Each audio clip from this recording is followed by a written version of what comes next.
Hello students, MNC education welcomes you all. MNC education में आप सबों का बहुत बहुत स्वागत। Today we are going to do a special form of integration.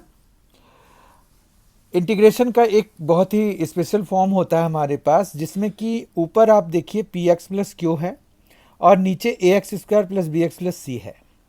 तो ऊपर को अगर आप देखें टाइप वाइज तो इट इज़ लीनियर, और नीचे अगर देखें तो ये एक क्वाड्रेटिक है। ठीक है, जब भी इस तरह का सिचुएशन आए आपको, तो आप कैसे हैंडल करेंगे उस चीज़ को आज हम डिस्कस करने जा रहे हैं। ठीक है, तो जब भी आपको इस तरह का फॉर्म हो, आप क्वेश्चन में भी देख रहे होंगे जो कि हमने सॉल्व करने के लिए रखा हुआ है। एक्चुअली ऐसे फॉर्म में सबसे ज़्यादा ज़रूरी है कि आप इसको होते हुए देखिए, तो आपको पता चल जाएगा और ध्यान भी रहेगा कि कैसे इस फॉर्म को हम जो है अटेम्प्ट करते हैं। इंटीग्रल्स में जो चैप्टर 7 है हमारे बुक का, सेकेंड बुक का, तो उसमें इंटीग्रल्स में सबसे इम्पॉर्टेंट चीज़ जो है आपको फॉर्म वाइज पढ़ना ही होगा, क्योंकि ये थोड़ा ज़्यादा लंबा चैप्टर है। तो इसमें अलग अलग फॉर्म्स भी हैं, बहुत सारे फॉर्म्स हैं, और सीबीएसई एग्ज़ाम में ऐसा देखा गया है इन द रिसेंट पास्ट कि सारे question, not all questions are asked from the NCERT, मतलब वो बाहर से भी कुछ क्वेश्चंस पूछते हैं। तो उसके लिए भी हमें प्रिपेयर रखना पड़ेगा, प्रिपेयर करना पड़ेगा अपने आप को। तो यहाँ पर ये है कि हम उसी के प्रिपरेशन में अब फॉर्म वाइज जो हम कर रहे हैं, तो यहाँ पर पी एक्स प्लस क्यू मतलब लीनियर बाय क्वाड्रेटिक अगर फॉर्म आपको आ जाता है तो how will you handle it. तो यहाँ पर सबसे पहली बात यह है कि जो न्यूमरेटर है उसको आपको लिखना होता है ए इंटू डिनोमिनेटर।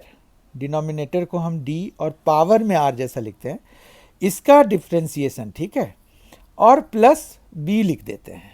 ये हमारा जो फॉर्म है, ये फॉर्मूला आप ध्यान रखिए। मतलब अगर हम इसको और थोड़ा क्लैरिटी के साथ लिखें तो ये हो गया कि जो लीनियर है हमारे पास, उसको हम ए इंटू क्वाड्रेटिक का, क्वाड्रेटिक जो भी आपको फंक्शन दिया हुआ रहेगा, एक्सप्रेशन दिया हुआ रहेगा, उसको उसके differentiation, A into differentiation of quadratic जो एक्सप्रेशन है प्लस बी। यहाँ पर ए और बी आपको ध्यान रखना है कि ये कॉन्स्टेंट्स हैं, A and B are constants. ठीक है, इसकी वैल्यू आप कंपेयर करके निकालते हो।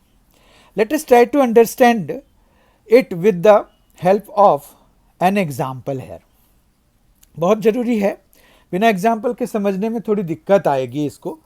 तो लेट अस स्टार्ट। यहाँ पर हमें जो क्वेश्चन दिया हुआ है वो है integrate x plus 2/2x² plus 6x plus 5 dx। ठीक है, तो यहाँ पर हमें करना क्या है, तो हमें यहाँ पर लिखना है let i is equal to x plus 2 upon में आएगा 2x² प्लस 6x प्लस 5 और फिर dx। ठीक है, इतना समझ में आ गया आपको। अब यहाँ पर क्या है क्वेश्चन, देखिए यहाँ पर जो हमने किया है वो ये है कि लीनियर पर जो है न्यूमरेटर को हम a into differentiation of denominator plus b लिखते हैं। तो यहाँ पर हमें फिर से एक बार लेट कर लेते हैं। x प्लस 2 को हम लिखेंगे a into 2x² plus 6x plus 5, इसका डिफ्रेंसिएशन प्लस b। ठीक है, अब जो है x प्लस 2 इज़ फाइन, ये तो लेफ्ट में तो हमें कुछ करना नहीं है। यहाँ पर हमें एक ऑपरेटर लगा हुआ है तो हमें उसको डिफ्रेंशिएट करना पड़ेगा। तो ये 4x प्लस 6 हो जाएगा प्लस b। ठीक है, इस तरह से x plus 2 is equal to 4ax plus 6a plus b हो जाएगा। राइट, अब जो है यहाँ पर देखिए 4ax, यहाँ पर पहले हमने इसका डिफ्रेंशिएशन करा है, 2x² प्लस 6x प्लस 5 का डिफ्रेंशिएशन होगा 4x प्लस 6, और फिर जब हम ओपन करेंगे तो 4ax plus 6a plus b आएगा। ठीक है, फिर हम कंपेयर कराते हैं लाइक पावर्स ऑफ x को और कॉन्स्टेंट्स को, like powers of x and constants. अब कंपेयर के बाद जो है हमें यहाँ पर देखिए x का कोफिशिएंट ये है और यहाँ पर 4a है, ये देखिए, तो कंपेयरिंग लिख देंगे, comparing the coefficients of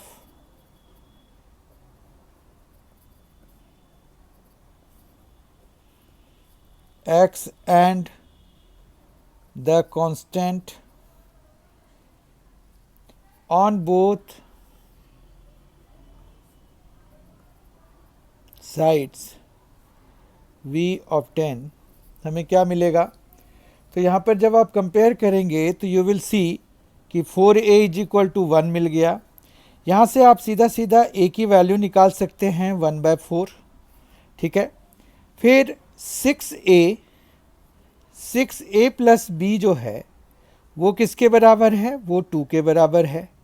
a अगर 1/4 हम लिख देते हैं तो 6 into 1/4 plus b is equal to 2 हो जाएगा, या फिर b इज इक्वल टू आ जाएगा 2 माइनस ये 3 है ये 2 है तो 2 माइनस 3/2, या फिर 1/2। 2 माइनस 3/2 इज 1/2, ठीक है। तो आपके पास a की भी वैल्यू आ गई है और b की भी वैल्यू आ गई है, ठीक है। तो अब जो है हम दोनों यहाँ पर लगाएंगे, कहाँ पर? ये जो डिफ्रेंशिएशन के बाद आया हुआ ये वाला, इस जगह पे लगा के और अपॉन में हम 2x² प्लस 6x प्लस 5 लगाएंगे, ठीक है। तो यहाँ पर a की वैल्यू 1/4 और b की वैल्यू 1/2 लगा देंगे, और तो therefore i is equal to हमारे पास क्या आ जाएगा? a है 1/4, ठीक है। तो 1/4, फिर यहाँ पर डिफ्रेंशिएशन है 4x प्लस 6 और डिनोमिनेटर में 2x² प्लस 6x प्लस 5 ही लिखेंगे, dx लिखेंगे। फिर जो है हमारे पास प्लस b है तो प्लस 1/2 और फिर dx by 2x² plus 6x plus 5 लिखेंगे, ठीक है। तो हमारे पास यहाँ पर क्या आ जाएगा? 1/4। अब जो है मेन चीज़ देखिए यहाँ पर क्या है, आप इसको I1 ले लीजिए और इसको I2 ले लीजिए, ठीक है। अब नाउ I1 हमने लिया है इस वाले इंटीग्रल को, तो I1 is equal to 1/4 integration of 4x plus 6 by 2x² plus 6x plus 5, ठीक है, dx लेंगे। उसके बाद हम यहाँ पर सब्स्टिट्यूशन लगाएंगे। देखिए हमारा क्या है कि इसका डिफ्रेंशिएशन है ऊपर, ये पूरा जो है इसका डिफ्रेंशिएशन है ऊपर, तो हम जो है इसको पुट कर देते हैं। तो पुट करेंगे 2x² plus 6x plus 5 is equal to t। तो पुट करने के बाद 2x² plus 6x plus 5 is equal to t जो है हमने पुट किया, तो इसका डिफ्रेंशिएशन कराने पर 4x प्लस 6 आएगा, फिर dx आएगा और फिर dt आएगा, ठीक है। तो इस तरह से therefore I1 is equal to basically आ जाएगा आपके पास 1/4 dt और फिर अपॉन में t, ठीक है। तो इसको जब आप इंटीग्रेट कराएंगे तो 1/4 आएगा, लॉग आएगा, मॉड ऑफ t आएगा, प्लस C1 यहाँ लिखिए, ठीक है, क्योंकि I1 हम निकाल रहे हैं। फाइनल आंसर में आपको ये वैल्यू जो आ रही है उसको ऐड करना पड़ेगा, वहाँ पर असेंबल करना पड़ेगा आपको। तो यहाँ पर 1/4 लॉग, यहाँ पर 2x² प्लस 6x प्लस 5 और प्लस C1 आ गया, ठीक है। इस तरह से हमारे पास I1 की वैल्यू आ गई है। फिर हम I2 पे जाते हैं। I2 हमारे पास ये है 1/2 dx by 2x² plus 6x plus 5 है, ठीक है। तो हम I2 के लिए सॉल्व करेंगे। Let us write I2 first. तो I2 है हमारे पास 1/2 dx by 2x² plus 6x plus 5। अब इसको सॉल्व करने के लिए आपको पता है कि क्या करना होता है, कंप्लीशन ऑफ स्क्वायर लगाना होता है। तो dx यहाँ पर 2 हम कॉमन लेंगे सबसे पहले, x² को हम फ्री कर देते हैं, तो x² प्लस 3x प्लस 5/2 हो जाएगा जब आप 2 कॉमन लेंगे तो। फिर 1/2 है, यहाँ पर dx है, एक 2 ये वाला भी बाहर ही निकाल देते हैं।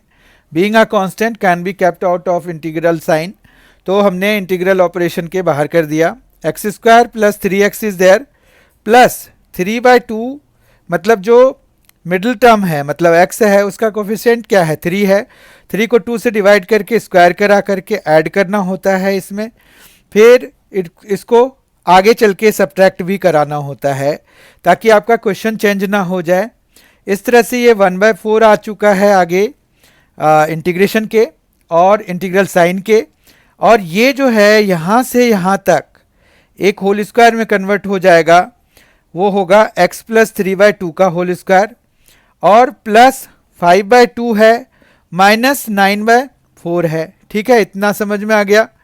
तो आपके पास यहाँ पर जो है वो है 1/4 dx अपॉन x प्लस 3/2 का होल स्क्वायर प्लस यहाँ पर आप अगर एलसीएम लीजिए तो 4 एलसीएम आ रहा है, एलसीएम 4 आ रहा है और उसके बाद ये 10 आ जाएगा माइनस 9 आ जाएगा, तो आपके पास ये आ गया 1/4 dx अपॉन x प्लस 3/2 का होल स्क्वायर प्लस 1/2 का होल स्क्वायर। एक्चुअली ये 1/4 है जिसको कि हम 1/2 का होल स्क्वायर लिख सकते हैं। ठीक है, इस तरह से अब ये किस फॉर्म में आ गया, dx by x square plus A square की फॉर्म का, जिसका कि क्या होता है इंटीग्रेशन 1/a, a यहां पर 1/2 है into tan inverse of x plus 3/2 हो जाएगा, क्योंकि tan inverse of x by a होता है।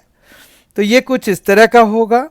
Right C2 as constant of integration there, फिर यहाँ पर ये 2 और ये 4 कैंसिल हो जाएगा 2 टाइम्स में, तो 1/2 आ गया। tan इनवर्स ऑफ, यहाँ पर एलसीएम लेंगे अगर तो 2x प्लस 3/2 आएगा और अपॉन में भी 1/2 है, तो ये दोनों 2 भी कैंसिल हो जाएंगे प्लस C2। तो फाइनल आंसर है हमारे पास I2 के लिए। अभी मेन जो I के लिए आना है वो दोनों को ऐड करने से आएगा। हमारे पास I2 का भी आंसर आ गया। Now I is equal to basically I1 plus I2 है, तो therefore I is equal to क्या हो जाएगा, I1 हमारा है 1/4 log mod 2x square plus 6x plus 5, ठीक है, और प्लस अभी आया है 1/2 tan inverse of 2x plus 3 plus c लिखिए अब, और यहां पर लिख दीजिए where c is equal to c1 plus c2 and this makes the answer complete now. तो इस तरह से हमने आज जो है आज के सेशन में देखा कि एक फॉर्म देखा जिसमें कि ऊपर लीनियर था और नीचे क्वाड्रेटिक था। तो linear expression by quadratic expression का हम इंटीग्रेशन कैसे करते हैं आज के सेशन में वो देखा। उसके लिए हमने एक एग्जाम्पल लिया, उसको सॉल्व किया और आपको पूरी तरह से अच्छी तरह से समझ में आ गया होगा कि एक्चुअली माजरा क्या है। सारा अच्छी तरह से समझ में नहीं आया है तो आप जो है वीडियो को पॉज कर करके देख सकते हैं, या फिर अगर पूरी तरह से समझ में नहीं आया है तो start from the beginning. I am sure कि आपको अच्छी तरह से सारी चीज़ें समझ में आ जाएगी, क्योंकि सारे डिटेल्स यहाँ पर दिए हुए हैं। तो फिर अगली क्लास में, अगले सेशन में हम एक और फॉर्म लेके आपके सामने में प्रस्तुत होंगे। तो अभी जो है इसके इस तरह के 3 फॉर्म्स हैं। जैसे अभी लीनियर बाय क्वाड्रेटिक हो गया, फिर linear by square root of quadratic होगा, और फिर तीसरे फॉर्म में होगा linear into square root of quadratic function. ये सारे वीडियोस अभी आने वाले हैं। तो in the next video we will take the second one, that is linear by square root of quadratic function. मतलब इसी तरह का होगा, और इसमें भी हम एक एग्जाम्पल लेके उसको सॉल्व करेंगे और आपको अच्छी तरह से समझ में आ जाएगा। Thank you so much for being with us. Thanks a lot. Enjoy yourself.